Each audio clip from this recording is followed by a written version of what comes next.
The fat one can't cross. Leave her. We're losing daylight." Jasper Henderson didn't bother to lower his voice. He wanted the whole wagon train to hear him, to agree with him, to feel righteous about it. 40 families stood on the western bank of the Snake River, soaked to the knees, squinting into the roar of spring meltwater as if the river itself were a jury. Behind them, their wagons creaked, their oxen huffed, their children whimpered with cold and hunger. Nobody wanted to admit what the river was demanding: a sacrifice. Delilah Morgan floated face down a few yards from the broken wagon wheel, her heavy skirt ballooning like a drowning shroud. When she surfaced, it wasn't graceful, it was desperate. Her mouth opened wide, pulling in air that came with mud and panic. Her eyes found the far bank and locked onto the silhouettes of people she had traveled beside for weeks. People who had borrowed her kettle. People who had accepted her sugar. People who had smiled politely while they whispered that she smelled like lard and took up too much space on God's earth. "Help!" she tried to say, but the current stole the word and replaced it with a choking cough. She went under. The water hit her like fists. Cold punched into her chest, numbing her arms, turning her limbs into heavy wood. She clawed upward and broke the surface again, hair plastered to her face, breath coming out in a sob. On the bank, a woman shouted, "She's still alive!" A man answered, "She won't be long." Henderson's voice carried over the river, hard and satisfied. "We're not stopping for one person. She was a burden on this train from the first day. Nature's correcting a mistake. Move out." Delilah had heard cruelty before. In Missouri, in church pews, in boarding houses where landlords counted her steps on the stairs as if her body were a crime. But something about hearing it here, in the open, while she fought not to die, made the world tilt. This wasn't just mockery. This was permission. Permission for the decent folks to look away. Permission for the children to learn that some people were not worth saving. Her fingers scraped the broken edge of the wagon's submerged sideboard. For half a second she had something solid. Then the current tore her free like a hand ripping a thread. She spun, swallowed water, and felt a terrifying calm begin to spread through her. The kind of calm that comes when your body starts deciding, it's done. Her vision dimmed. The river's roar softened, as if she were drifting farther away from the world. That was when something huge moved in the water, cutting across the current with the certainty of a predator that didn't fear the storm. A splash deeper than the others. An arm, thick as a fence post, slicing through foam. And then, right before Delilah sank again, she heard a voice that didn't sound like pity or hesitation. It sounded like a vow. "I got you." Delilah was left for dead by the people she trusted most. As you listened to her fight for her life against the roar of the Snake River, where in the world are you right now? Drop your location in the comments, and if you believe no one is a mistake of nature, hit that like button. Let's show Henderson he's wrong. Delilah Morgan had been judged long before the river ever touched her skin. She was born in St. Joseph, Missouri, the only child of a widowed bookkeeper who believed discipline and silence were the safest virtues a girl could learn. Delilah learned them well. She learned to walk carefully, to speak politely, to apologize for doorways and benches and narrow aisles that had never been built with her body in mind. By her early 20s, she was already what people called substantial. By 30, she was what they called a problem. When her parents died within the same winter, Delilah inherited a modest sum and a house she sold quickly, not because she wanted to leave, but because the town had already decided she did not belong. The notices pinned to her door, the way shopkeepers sighed when she entered, the sermons about gluttony that somehow always landed on her pew made the message clear. West, they said, was a place for fresh starts. So she joined the Henderson wagon train, paying her way in full, bringing her own supplies, her own wagon, her own quiet hope that somewhere beyond the horizon she could exist without explanation. From the first day, she was marked. The women watched her portions. The men joked about the strain she'd put on oxen. Children were allowed to stare without correction. Henderson himself tolerated her because her money was as good as anyone's, but he never spoke her name unless it was followed by a complaint. She slows us down. She takes up too much room. She'll be the first to fold when things get hard. Delilah heard it all. She always did. What they never noticed was that she never missed a watch. That she shared her sugar with a coughing child without being asked. That she stitched torn shirts by firelight and said nothing when the thanks never came. She was not weak. She was simply unwanted. The Snake River crossing had been the final test. 2 days of waiting had turned the camp sour. Supplies were tight, nerves were raw. And when fear needed an outlet, it found her. When her wagon wheel snapped and threw her into the water, there had been a moment, brief and terrible, when the entire train froze. When choice hung in the air. Henderson made it for them. Now, as Delilah drifted between consciousness and darkness, that choice echoed in her ears, louder than the river itself. Then the world changed. Something collided with the current, not fighting it blindly, but cutting through it with practiced strength. An arm locked around her chest, unyielding, certain. Her head broke the surface, air slammed back into her lungs, and she coughed violently, clinging to the only solid thing left in her world. The man who held her did not struggle. He did not curse. He moved with grim efficiency, angling his body downstream, using the river instead of battling it.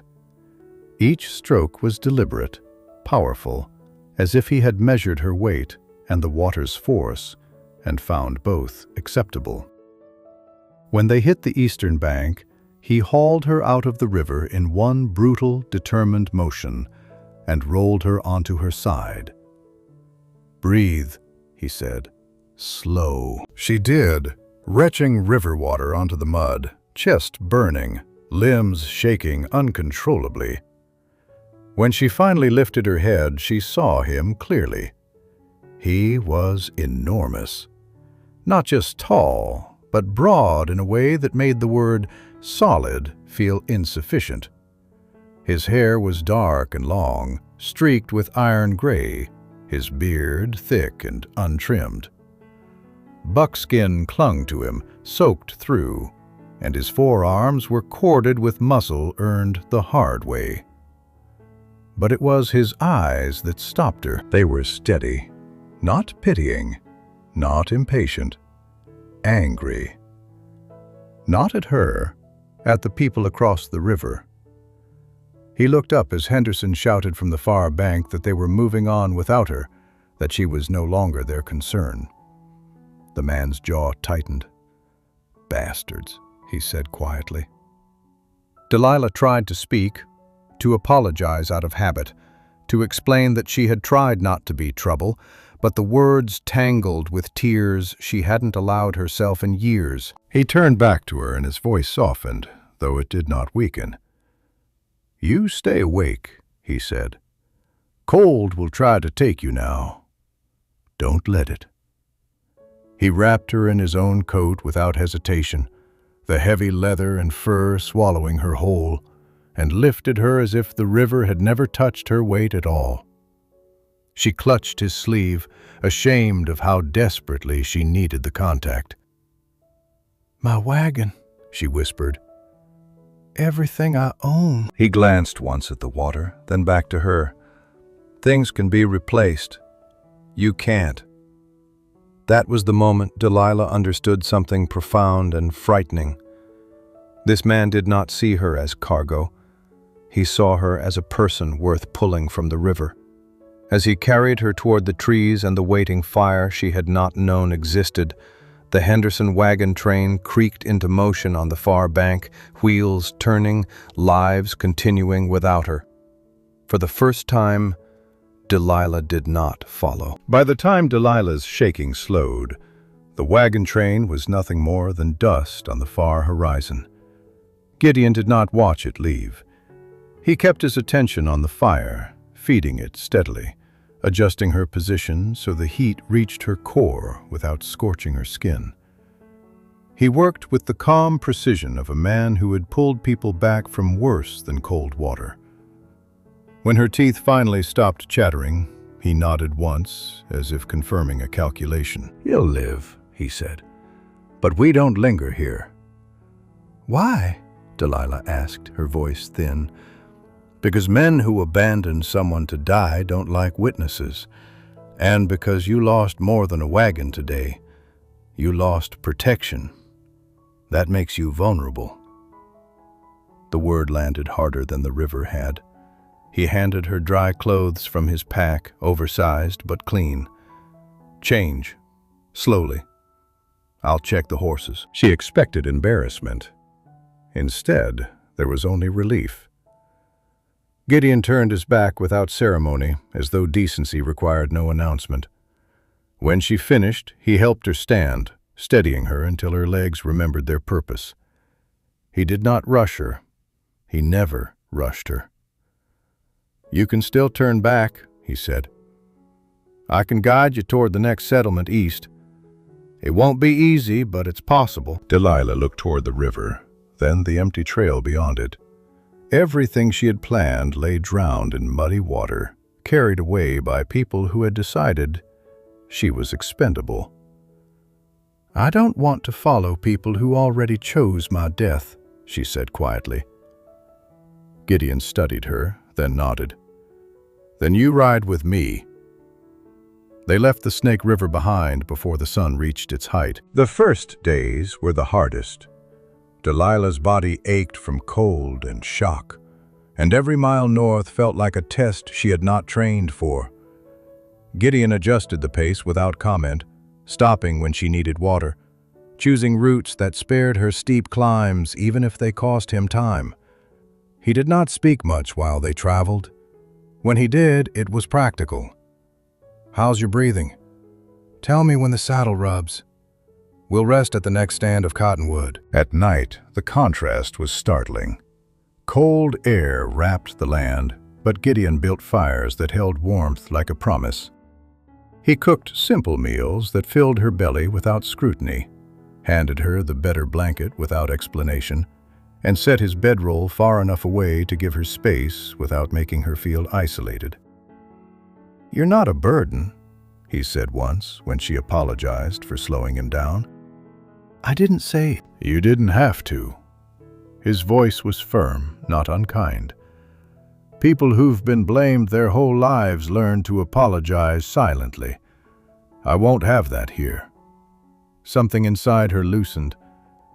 As the days passed, Delilah noticed things she had never been allowed to notice about herself. She could ride longer than she thought. She could walk uneven ground without collapsing. Her arms grew stronger from lifting camp gear. Her lungs learned new rhythms in thin air. And Gideon noticed everything, not with praise meant to flatter, but with acknowledgement that felt earned. You handled that climb well. Good instincts crossing that ravine. Your balance is improving. Each statement settled into her like a brick laid carefully into a foundation she had never been allowed to build. On the seventh night, a storm came down out of the mountains without warning. Rain lashed the camp, wind snapping branches overhead. Gideon moved with swift authority, anchoring the shelter, reinforcing the fire, placing himself between Delilah and the worst of the weather. When a gust tore loose part of the canvas, Delilah reacted without thinking. She grabbed the rope and held, her weight anchoring it until Gideon secured the knot. Afterward, soaked and breathless, she laughed in disbelief. "I actually helped," she said. Gideon looked at her, rain streaking his beard, eyes bright in the firelight. "You've been helping since the river. You're just starting to see it now." That night, as the storm battered the mountains, Delilah slept deeper than she had in years. The land changed as they moved north. Grasslands gave way to forests. The air grew cooler, cleaner. Rivers here ran clear, not angry. Gideon taught her how to read them, how to judge depth and speed, how to cross without fighting the current. "You don't conquer nature," he said once as they forded a stream together. "You listen to it." She realized then that the river had not tried to kill her. People had. Late one afternoon, Delilah asked the question that had been building since the Snake River. "Why didn't you hesitate," she said, "when you saw me in the water?" Gideon did not answer immediately. He guided the horses to a stand of pine and made camp before speaking. "Because I know what it looks like," he said at last, "when a group decides one person is acceptable to lose." He told her then about his wife and daughter, about sickness and poverty, and how help arrived too late because no one thought them important enough to hurry for. "I don't leave people behind," he finished. "Not anymore." Delilah understood that his rescue had not been impulsive. It had been a vow long in the making. When they finally crested the ridge that overlooked his valley weeks later, Delilah forgot how to breathe. Below them lay a basin of green and stone, a lake catching the sky. A cabin nestled against the trees like it had grown there naturally. "That's home," Gideon said. "For me.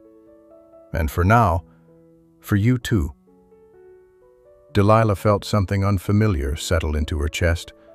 Not fear, possibility. The cabin did not judge Delilah when she crossed its threshold. It did not creak under her weight in accusation or protest. It did not force her sideways through narrow doors or punish her knees with low benches. It stood solid and unyielding, built by hands that understood weather, snow, and survival, not vanity. Gideon set down the packs and lit the hearth as if this were the most ordinary thing in the world. Fire caught quickly, filling the space with warmth and the clean scent of pine. Outside, the lake lay still, reflecting the mountains with a quiet confidence Delilah had never known in herself.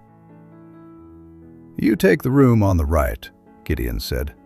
"It gets the morning sun, helps with the cold." "And you?" "I've slept in worse places than the main room." He shrugged, already hanging wet gear to dry. "You'll be more comfortable." It was not gallantry, it was consideration, the kind that did not demand gratitude.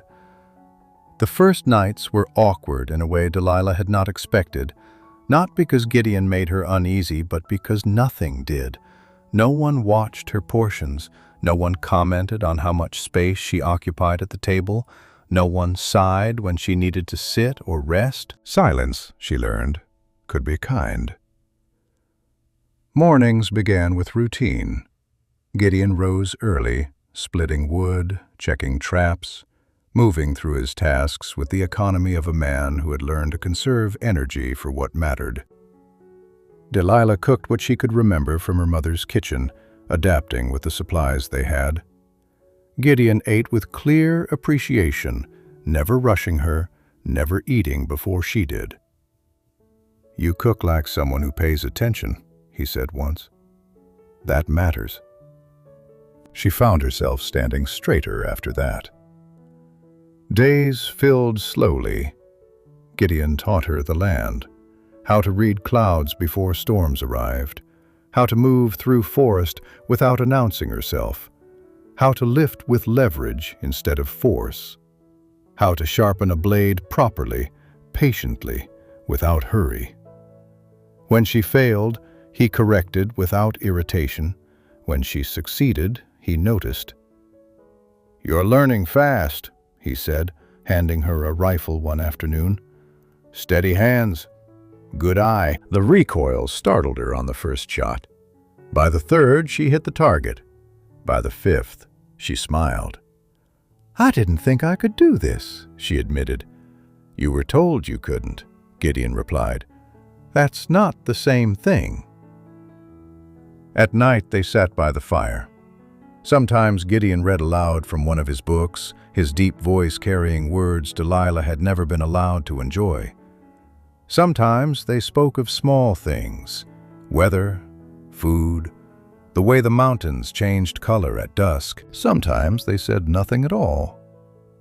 Delilah began to notice changes in herself. Her breath came easier.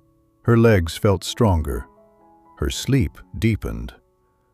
But the greatest change was quieter. She stopped apologizing.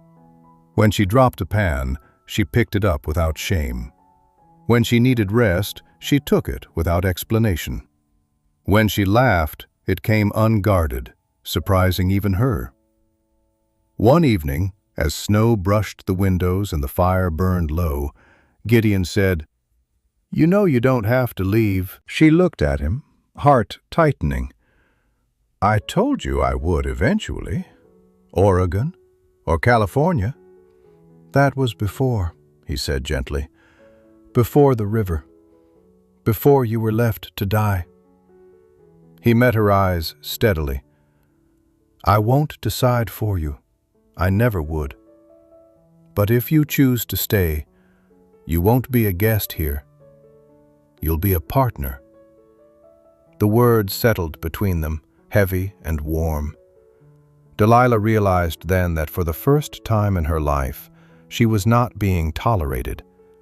She was being invited. Outside, the mountain stood indifferent and eternal. Inside, the fire crackled, steady and sure. For the first time, Delilah did not feel like she was waiting to be sent away. She felt like she belonged. The mountains had a way of making Delilah forget the rest of the world existed. Weeks passed in a rhythm that felt older than clocks. Snow came early that year, dusting the higher ridges and sealing the valley into a quiet that felt protective rather than isolating. Delilah learned the sound of Gideon's boots on frozen ground, the particular hiss of the kettle before it sang, the way the lake groaned at night as ice began to form. For the first time, peace did not feel temporary. That was when the past found her. It arrived on a gray morning, carried by the echo of hooves on stone. Gideon stiffened the moment the sound reached the cabin. He did not reach for his rifle immediately. He listened first, head tilted, counting. 2 horses, tired, not hunting parties. "Stay inside," he said quietly. Delilah did not argue. She watched through the window as 2 men rode into the clearing. They wore trail dust and desperation, the look of men who had traveled hard and expected trouble. One dismounted and removed his hat. "Gideon Stone," he called. "We're not here to fight." "That depends," Gideon replied from the porch, rifle resting easily in his hands. "On what you want." The man swallowed. "Word's been moving east, about a woman pulled from the Snake River, about a wagon train that crossed short 1 passenger. Delilah's chest tightened. "Henderson lost 3 families to sickness after that crossing," the second man added. "And a child. People started asking questions, remembering things they'd rather not." Gideon's eyes narrowed. "And the Territorial Marshal's office wants statements. There's talk of criminal abandonment." The first man hesitated. "They're looking for Delilah Morgan." The name sounded strange in the cold air, like something from another life. Gideon did not look back at the cabin, but Delilah felt him steady himself all the same. "She's not a criminal," he said flatly. "She was the victim." "We know," the man said quickly. "That's why we're here. Not to drag her anywhere, just to ask if she's alive, if she'll speak." Delilah stepped onto the porch before Gideon could stop her. "I'm alive," she said. Her voice was steady. "And I'll speak." Gideon turned sharply. "Delilah, I won't hide," she said quietly. "I won't run from what they did anymore." The men exchanged a glance. "You don't have to come back with us," one said.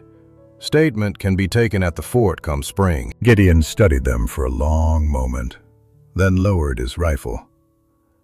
"You'll leave now, and you'll tell them she's safe, that she chose where she stands." They agreed quickly and rode away, leaving the valley silent once more. Delilah's hands were shaking. Gideon noticed immediately. He wrapped his coat around her shoulders without asking, grounding her in the weight of it. "You didn't have to face that," he said. "Yes," she replied. "I did." She looked up at him. "They left me because they believed I was disposable. I won't let that be the last word written about me." That night the fire burned low as they talked longer than they ever had. Delilah spoke of childhood, of shrinking herself, of believing survival meant silence. Gideon spoke of loss, of rage, of the vow he'd made never to stand aside again. When the truth lay between them, bare and unguarded, Gideon reached for her hand. "Whatever comes," he said, "you don't face it alone. Over my dead body." Delilah believed him. Spring would bring reckoning. It would bring testimony and judgment, and the chance for the world to name what it had tried to excuse. But winter held them now, and in the quiet of the cabin, Delilah understood something with startling clarity. She was no longer afraid of being seen. She was ready to be counted. The first shot came just before dawn. Gideon was already awake. Mountain men who survived long winters learned to wake before danger announced itself. He was pulling on his boots when the crack of rifle fire split the quiet and a bullet buried itself in the log beside the door. Delilah jolted upright in the back room, heart hammering. "Stay down," Gideon said, calm but sharp. "Get to the floor. Now." Another shot followed, then a shouted voice from the trees. "Stone! We know you're in there. Hand over the woman and no one else gets hurt."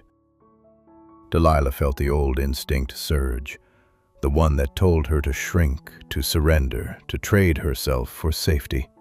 It rose fast and familiar. She crushed it. Gideon moved with terrifying efficiency. He loaded his rifle, checked his sidearm, then crossed to her, kneeling so they were eye level. "This is not your fault," he said. "You did nothing to deserve this." "They want me," she whispered. "They want silence," he corrected, "and they're not getting it." Outside, boots crunched in the snow. 4 men, at least, maybe 5.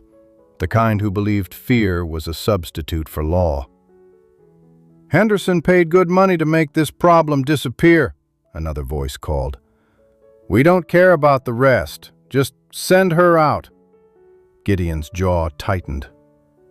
"You hear me?" he shouted back. "Turn around and leave. You step closer, you die." Laughter answered him. "Big man thinks he can stop us all." Gideon glanced once at Delilah. "You know how to load the rifle?" "Yes." "You know where the cellar hatch is?" "Yes." "Good." His voice softened just slightly. "If anything happens to me, you run north along the creek until you reach the split rock. You wait there. You understand?" Delilah stood. "No," she said.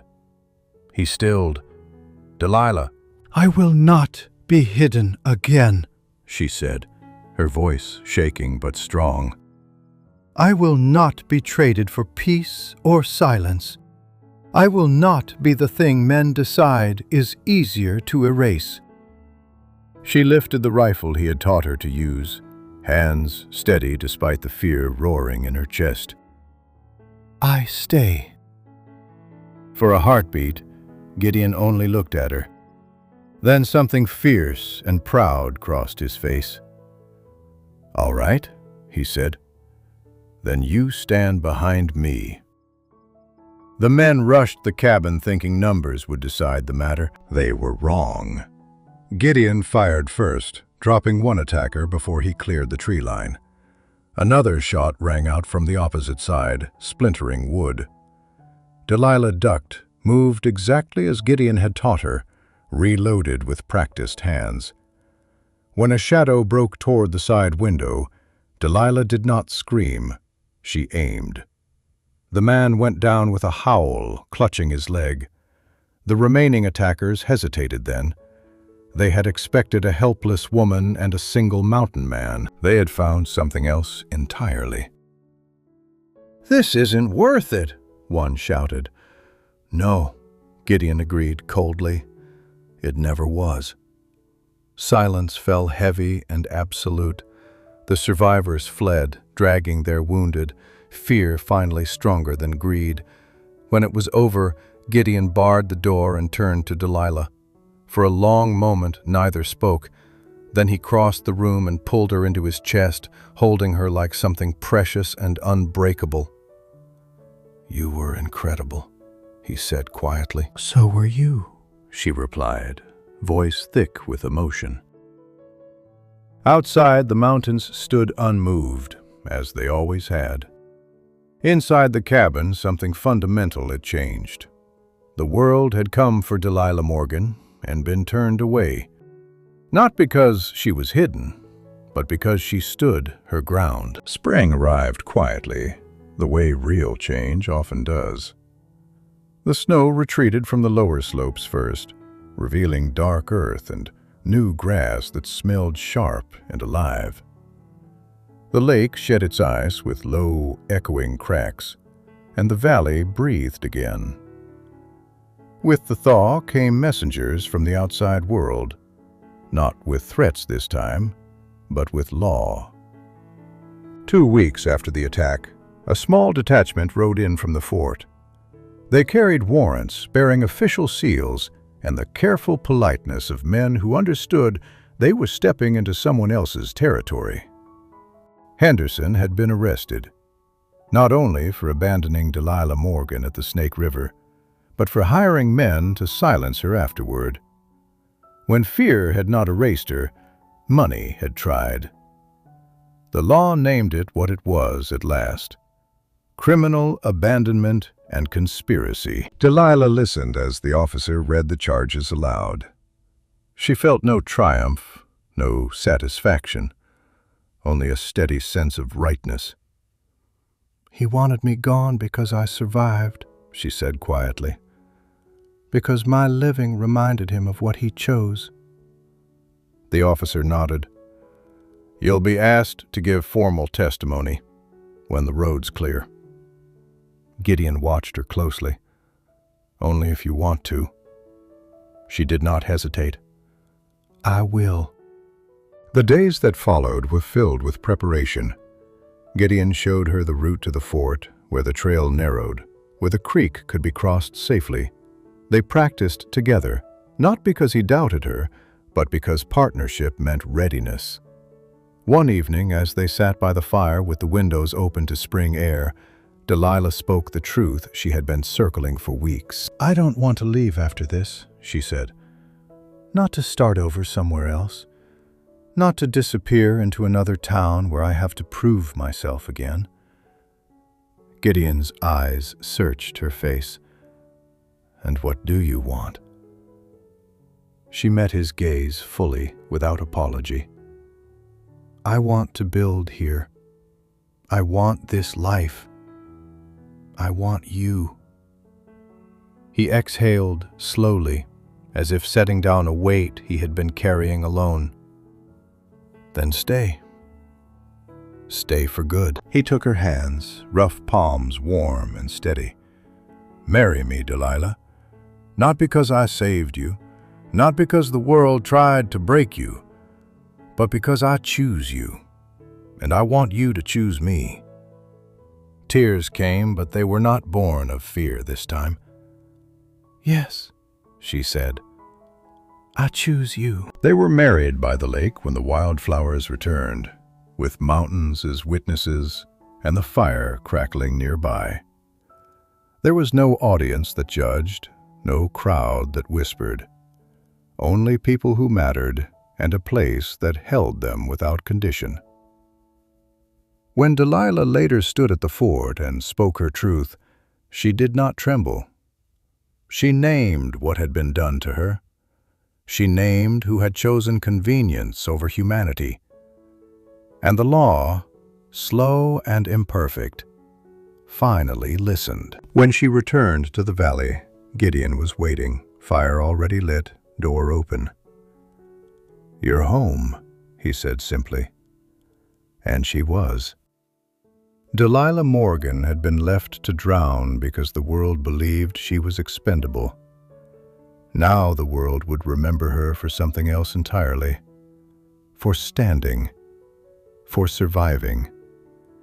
For choosing a life that never asked her to be smaller. Delilah Morgan was never meant to survive the Snake River.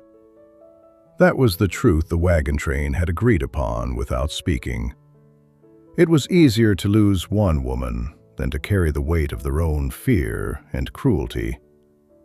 Easier to call it nature, easier to turn the wheels and move on.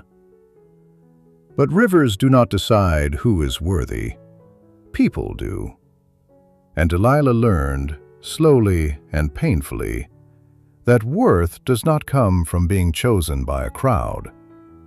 It comes from choosing yourself when no one else will. In the valley, life did not become perfect. Winters were still hard. Wood still had to be split.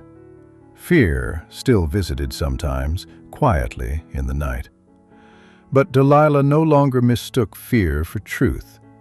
She no longer mistook silence for safety. She took up space. At the table, by the fire, in the world. If this story stayed with you, it is because somewhere in it you recognized a moment when you were told you were too much, too slow, too different, too heavy for the crossing. And yet, here you are. Tell me where you are listening from. Across oceans, deserts, cities, or quiet rooms, your presence matters here. And if you still believe that even when the world turns its back, there is always someone willing to dive into the current and say, "I've got you," then stay. The next story will be waiting just beyond the bend in the river.